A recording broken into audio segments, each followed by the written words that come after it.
So let me ask you something. Is your team resilient? So the numbers are shocking. You've got 59% of US workers that are burned out in their current job at various levels. Your well-being perks and benefits are largely going unused. More than half of the workforce cannot find work-life balance. Burned out employees are 2.6 times more likely to look for another job or be released from a job. Total costs of replacing employees can range between 90% to 200% of their annual salary. 23% of Americans working are not satisfied with their opportunities for growth and development at work, and 63% of quitting employees say no opportunities for advancement were a top reason for leaving a company. When these employees leave, they know your business better than anyone else that you could possibly hire. You are losing experience, you are losing expertise, and you're losing the efficiency that they've already developed in the workplace with that turnover.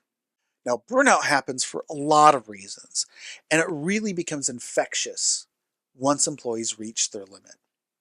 So as one goes on a team, the rest of the team starts to feel it.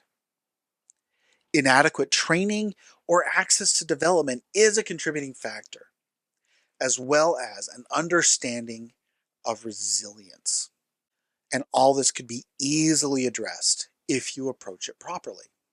So burnout is a state of emotional, mental, and often physical exhaustion that's brought on by prolonged or repeated stress. Burned out employees suffer cynicism, which means they don't feel like anything's going to get better. Their leadership doesn't care about them, and there's no point in working hard because nothing is going to change. They feel depression because they can't enjoy anything as much as they used to because they're constantly worried about what's next, that constant stress in their life. Lethargy. They don't want to do anything because they're constantly too tired and they don't have the energy. And there are physical health impacts.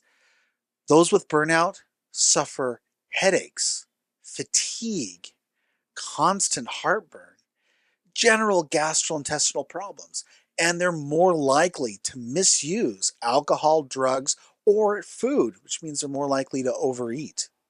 Now, it's important to point out that stress is not 100% the problem.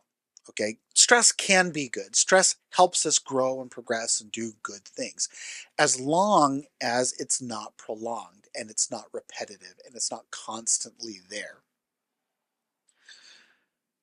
And in order to address this, a lot of companies will provide wellness programs.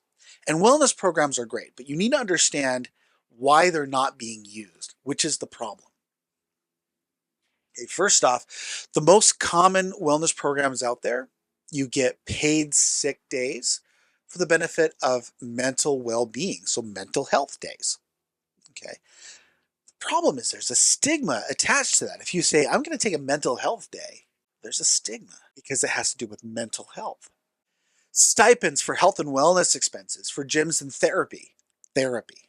People have trouble going to finance and saying, hey, I need to have my therapy paid for, or I'm going to utilize therapy. They don't want that tracked. If they don't trust leadership, they're not going to trust you with their medical information. Courses on stress management can be phenomenal and they're very, very useful. But often when someone says, we have stress management and we have courses on this and it's all going to be available in our large learning library, it's not curated and you don't know which is which and which one's good and which one isn't because that's not been told. Now, flex hours, in order to better manage work-life balance, is phenomenal. This is one of the best programs that you can provide. That includes work from home. I just want to stress that. It includes work from home. The problem is boundaries. If you do not set boundaries on when someone can be contacted, when they should be contacted, then you're contacting people at midnight, 2 a.m., just because you happen to be awake as a leader. That's a problem. And that's going to cause a lot of issues because there are no boundaries. So, what can you do? How do you solve this problem? The reality is, as an organization, you need to build a more resilient culture. Okay. And this is not going to be done with a single course. This is not going to be done with a single program. That's not going to be done with someone being assigned this in HR. This is a change of the entire culture. How do you do that? Well, we'll have to talk about in future videos. So hopefully this is good information for you and you're enjoying this. I hope I didn't scare anybody because it can be scary, but it's a reality, right? 59% of people are burned out. That is the majority of your workforce. You got to do something about that because as more people burn out, they're more likely to be less productive. And then overall, your business is going to suffer. So, for the sake of your business, if not for the sake of your people, build a resilient organization and a resilient culture. So, we'll talk about it in future videos.